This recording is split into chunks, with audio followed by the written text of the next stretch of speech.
Today is my day off. Gagala si Inday.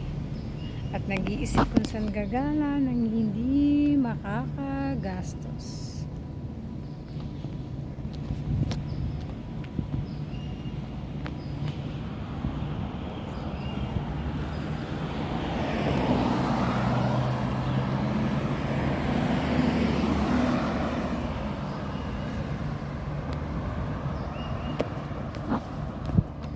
Bago ako umalis, nananghalian ako. Nakita ako ng amo kong lalaki. Buti na lang, okay lang. Pati mabait. Kaya best and bless. Dahil sa kanila ako. Nga lang, pag may kasama ka sa bahay,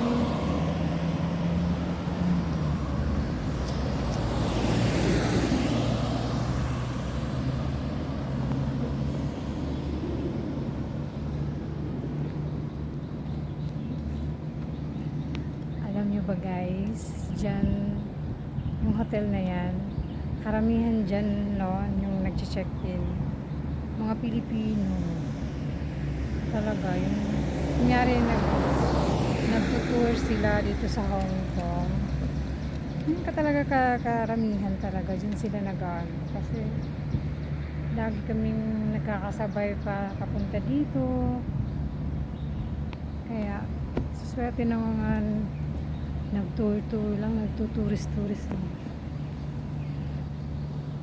diba?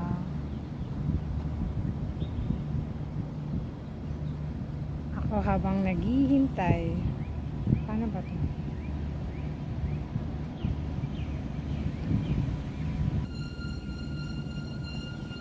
Bakit kaya hindi ko mabaliktad to? Ano na naman nangyari? Si Grand New Hotel.